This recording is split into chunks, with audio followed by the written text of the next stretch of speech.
আমার নাম আদ্রিতা। বন্ধুরা সবাই কেমন আছো? বন্ধুরা, আজকে তোমাদের আপন মা ছেলের একটি সত্য ঘটনা বলবো। গল্পটি শেষ পর্যন্ত শুনলে তোমরা ওটা গরম হয়ে যাবে। আমি কখনই ভাবিনি যে আমি আমার মা হেনাকে আমার নিজের স্ত্রী হিসেবে পাব। যেদিন মা আমায় অনুভব করল যে আমি বাড়ির কর্তা। আমার নাম রাজু। কয়েক মাস আগে আমার বাবা মারা গেছেন, কিন্তু আমার আর মায়ের জন্য সবকিছুই রেখে গিয়েছিলেন। আমাদের জন্য একটি বাড়ি এবং ব্যাংকে বেশ ভালোমতো টাকা পয়সা রেখে গিয়েছিলেন। আমি একটি রাজ্য সরকারের কর্মচারী আর আমার মাইনে বেশ ভালো ছিল। ঘরের কাজ করতে আমার একদমই ভালো লাগতো না, আর আমার জীবন অফিস আর পাড়ায় আড্ডা মেরেই কেটে যেত। আমি কখনই বাড়ি নিয়ে মাথা ঘামাই না। আমার বাবা বাড়ির বাইরের কাজকর্ম দেখত আর মা বাড়ির ভিতরের দায়িত্ব নিত। তাই আমি কোনো চাপ ছাড়াই জীবন যাপন করছিলাম। কিন্তু যেদিন আমার বাবা আমাদের ছেড়ে চলে গেলেন, তখন আমি বুঝতে পারি যে মাকে সমস্ত কাজ করতে হয়। মা কিছু না বলেই প্রায় 1 মাসের উপর সব দিক সামলাচ্ছিল এবং কখনো অভিযোগ করেনি। কিন্তু একদিন মা আমার উপর অনেক চেঁচিয়েছিল। মা আমার উপর রেগে বলেছিল, তুই একটা দায়িত্বজ্ঞানহীন ছেলে। তোর বাবার অবর্তমানে তুই বাড়ির কর্তা, তাই তোকে পরিবারের সমস্ত কাজকর্মের দায়িত্ব নেওয়া উচিত। মায়ের জন্য আমার খারাপ লাগলো এবং তখন থেকে আমি বাড়ির সব কাজকর্ম করতে শুরু করলাম আর মাকে সবভাবে সাহায্য করতে লাগলাম। আমি বাড়ির বাইরের সমস্ত কাজ করতে লাগলাম এবং মা আর কখনো অভিযোগ করেনি। মা খুব খুশি হয়েছিল। প্রতিটি জিনিস ভালো চলছিল যতক্ষণ না বুঝলাম মাও একজন মহিলা। আমার এখনও সেই দিনটি মনে আছে। আমি কাজ থেকে তাড়াতাড়ি এসেছি এবং যেহেতু মা আমার জন্য দরজা খোলেনি, আমি আমার চাবিটি দিয়ে দরজা খুলে বাড়ি ঢুকলাম। বাথরুম থেকে শাওয়ারের আওয়াজ আসছে। আমি আমার সমস্ত জিনিসপত্র রাখার জন্য আমার ঘরে গেলাম। কিছুক্ষণ পরে শাওয়ারের আওয়াজ থামল এবং বুঝলাম মা তার ঘরে ঢুকল। আমি আমার ঘর থেকে বেরিয়ে মায়ের ঘরের দিকে যাচ্ছিলাম। মায়ের ঘরের দরজায় গিয়ে দেখলাম যে দরজাটি ঠিকভাবে বন্ধ করা হয়নি। দরজার ফাঁক দিয়ে ঘরের ভেতর তা দেখা যাচ্ছিল। মা একসেট হয়ে দাঁড়িয়ে আছে। সদ্য স্নান করার জন্য মায়ের মাথার চুল ভিজেছিল আর সারা গায়ে জলের ফোঁটা লেগেছিল। দেখে আমার জ্ঞান হারাবার অবস্থা। মায়ের নজরে আসার আগে আমি একটু জোরে মা বলে ডেকে নিলাম। মা সঙ্গে সঙ্গে গুছিয়ে নিয়ে দরজা খুলে জিজ্ঞেস করল, রাজু, কখন এলি তুই? আমি তো বুঝতেই পারিনি। আমি বললাম, এই কিছুক্ষণ আগে এসেছি। সব বাজার রান্না ঘরে রেখে দিয়েছি। তারপর আমি আর মা কিছুক্ষণ স্বাভাবিক কথাবার্তা বললাম। আমার মায়ের সেই দৃশ্যের পরে আমি আর নিজেকে ধরে রাখতে পারলাম না। এরপর থেকে আমি মাঝে মাঝেই মাকে একসেট অবস্থায় দেখতাম। মায়ের প্রতি দিন দিন আমার আকর্ষণ বাড়তে থাকে এবং আমি সব সময় মায়ের একসেট দেখার সুযোগ খুঁজতে শুরু করি। এমনকি আমি মায়ের সম্পর্কে চিন্তাভাবনা করা ও শুরু করেছি। মাঝে মাঝে মাকে চিন্তা করে শুরু করি। এই মুহূর্তে আমি বুঝতে পারি যে বাবা আমাকে বাড়ি এবং নগদ ছাড়া অন্য আরেকটা জিনিস রেখে গেছেন। সেটা হলো আমার মা এবং তার সুন্দর সমস্ত উত্তরাধিকার এর সেরা সম্পত্তি। এক রাতে আমরা টিভিতে একটি হিন্দি সিনেমা দেখছিলাম। এটি বিবাহ বহির্ভূত সম্পর্কের স্বল্প বাজেটের সিনেমা ছিল। সিনেমাটায় অনেক দৃশ্য ছিল, যদিও পুরো দৃশ্য ছিল না, কিন্তু নায়িকার ডিপ কাট, নায়কের নায়িকাকে দৃশ্য বা নায়িকার দৃশ্যগুলো খুব ছিল। সিনেমাটা দেখতে দেখতে আমরা দুজনেই খুব হলাম। আমি দেখতে পাচ্ছিলাম যে মা খুব হয়ে ভারী শ্বাস নিচ্ছে। সিনেমার পরে আমরা সিনেমাটা সম্পর্কে কিছুটা আলোচনা করলাম এবং তারপরে আমরা আমাদের ঘরে চলে গেলাম। আমি এতটাই বিভোর ছিলাম যে ঘরে এসে আমার কিন্তু তারপরেও ঘুমোতে পারলাম না। সিনেমা এবং আমার মাকে নিয়ে ভাবতে ভাবতে হাতের কাজ করলাম। আমি দেখলাম যে আমাকে কিছু করতে হবে। আমি চিন্তা করলাম, যেহেতু আমি বাড়ির কর্তা, তাই বাড়ির মহিলাকে আমার কর্ত্রী বানাতে হবে। আমি আমার বাড়ির মহিলাকে সন্তুষ্ট করব এবং সে আমাকে সন্তুষ্ট করবে। আমি এটাও জানতাম যে মহিলাটি আমার মা এবং সে আমাকে তার অংশীদার হিসাবে গ্রহণ করবে না। আমি সেটা মাকে বোঝালেও সে সেটাতে রাজি হবে না, তাই সবচেয়ে ভালো জিনিস হবে প্রথমবার মাকে জোর করা। একবার যদি মাকে জোরে করে আনতে পারি তাহলে সে পরে আমাকে তার প্রেমিক হতে দেবে। এইসব ভাবতে ভাবতেই আমার আবার শক্ত হয়ে গেল। আমি আস্তে আস্তে আমার ঘর থেকে বের হয়ে মায়ের ঘরে চলে গেলাম। দরজা বন্ধ থাকলেও লক করা ছিল না। আমি দরজা খুলে মায়ের ঘরে ঢুকলাম। মায়ের ঘরে নাইট ল্যাম্প জ্বালা ছিল। মা দেওয়ালের দিকে মুখ করে শুয়ে আছে। আমি এগিয়ে দেখলাম যে মায়ের দুটো যেন বেরিয়ে আসছে। মায়ের খুব সুন্দর এবং ধীরে ধীরে মায়ের নিঃশ্বাসের তালে তালে সেটা কাঁপছে। আমার বাবা মারা যাওয়ার পরে থেকে মা একা একা শুতো। আমি স্থির করলাম যে যদি কখনো মায়ের সাথে আমি তবে সেটা আমার বিছানায় হবে। কারণ ওই বিছানাতেই বাবা বেঁচে থাকার সময় মা বাবা, কারণ আমি চাইছিলাম মাকে আমার কর্ত্রী বানিয়ে একই বিছানায়। এরপর আমি মায়ের হাতটি ধরে বিছানা থেকে টেনে নামিয়ে তাড়াতাড়ি আমার ঘরে নিয়ে এলাম। মা ঘুমের ঘরে কিছু বোঝার আগেই আমার ঘরে এনে দরজাটা লক করে দিলাম। মা থতমতভাবে আমার দিকে জিজ্ঞেস করল, কি করছিস? আমি কিছু না বলে মায়ের টানতে লাগলাম। মা দু হাতে করে ধরে আছে যাতে আমি সেটা খুলতে না পারি। কিন্তু আমি তখন পাগলে হয়ে আরও জোরে টানতে লাগলাম আর মায়ের সব চেষ্টা ব্যর্থ হয়ে গেল। মা এবার বুঝতে পারছিল যে কি হতে চলেছে। মাকে ওই অবস্থায় দেখে আমার ফেটে বেরোতে চাইছিল। এরপর মাকে কাছে টেনে নিতেই মা আমাকে ধাক্কা দিতে শুরু করল। মা নিজের মুখটা সরিয়ে নেওয়ার চেষ্টা করছিল, কিন্তু আমি দুহাতে মাকে ধরে বসিয়ে দিলাম। মায়ের বাধা দেওয়ার শক্তি যেন কমে গেল। মা চুপচাপ দাঁড়িয়ে রইল। কিছুক্ষণ পরে যখন মাকে ছেড়ে দিলাম, তখন মা তাড়াতাড়ি ঘরে থেকে বেরোবার জন্য দরজার দিকে যেতে লাগল। আমি দৌড়ে মায়ের দিকে গেলাম এবং এক হাত দিয়ে মায়ের ধরে আবার বিছানার কাছে নিয়ে এলাম। মা অবশেষে জিজ্ঞেস করল, কেন তুই আমার সাথে এরকম করছিস?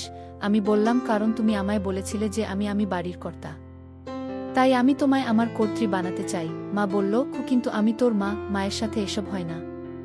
এই বলে কাঁদতে শুরু করল। তুমি মায়ের সাথে সাথে একজন মহিলাও, তাই না? এই বলে মায়ের জবাবের অপেক্ষা না আবার বললাম, মা তুমি আমায় আর বাধা দিও না, আমার জন্য প্রস্তুত হও। কাঁদতে কাঁদতে মা বিছানায় চিৎকার করে বলল, তুই কি চাস আমার থেকে? আমি কিছুই বললাম না, শুধু কাজ চালিয়ে গেলাম। মা কাঁদতে কাঁদতে বলল, এরকম করিস না, আমি তোর মা হই। আমি মায়ের মুখের দিকে তাকিয়ে বললাম, এবার থেকে তুমি আমার জীবন সঙ্গিনী ও হবে। পরের দিন সকালে যখন উঠলাম, মাকে বিছানায় দেখলাম না। আমি তখনও আমার বিছানা ছিলাম। আমার এখনও মেঝেতে রয়েছে, তবে আমার মায়ের চিহ্ন নেই। এক মুহূর্তের জন্য আমি ভাবলাম যে আমি কি স্বপ্ন দেখছিলাম, কিন্তু তারপর যখন বিছানায় দেখলাম যে দাগ, তখন বুঝতে পারি যে এটি স্বপ্ন নয়, আমি সত্যি করেই মাকে। রাতে আমি তখন খুব অপরাধবোধ অনুভব করলাম। আমার ঘরের বাইরে হাঁটার মতো সাহস আমি পেলাম না। আমি যতক্ষণ পারলাম ঘরের মধ্যেই থাকলাম। এটা ভালো যে সেদিনটা রবিবার ছিল। কয়েক ঘন্টা পরে আমার মা দুপুরের দিকে আমার ঘরে এসে আমায় ডেকে বলল, অনেক বেলা হয়ে গেছে, তাড়াতাড়ি ঘুম থেকে উঠে পড়। মায়ের ডাক শোনার পরে আমার মধ্যে কিছুটা আত্মবিশ্বাস ফিরে এলো। আমি তাড়াতাড়ি বাথরুমের কাজ করে আবার নিজের ঘরে চলে এলাম। আমি আমার মাকে আরও বেশি সময় এড়াতে চেষ্টা করেছি যতক্ষণ না সে আমাকে আমার লাঞ্চ খেতে ডেকেছিল। সেই দিনটি আমাদের দুজনের জন্য এক ভয়াবহ দিন ছিল। আমরা কখনই কোনো কথা বলিনি। এইভাবে আরও কয়েকদিন পার হলো, যেখানে আমি আর মা দুজন দুজনকে এড়িয়ে চলতে লাগলাম। যেহেতু আমি চাকরি করি, তাই অনেকটা সময় আমি বাড়ির বাইরে থাকতাম। না হলে এরকম পরিস্থিতিতে আমি হয়তো পাগল হয়ে যেতাম। এই সময়ে মা ও আমাদের প্রতিবেশী এবং নিকটাত্মীয়দের সাথে অনেক সময় দিত। সম্ভবত আমার থেকে দূরে থাকার জন্যই মা এটা করত বলে আমার ধারণা। প্রায় 1 মাস শেষ হবার পরে আমি ঠিক করলাম এইভাবে চলতে পারে না এবং আমাকেই কিছু একটা করতে হবে।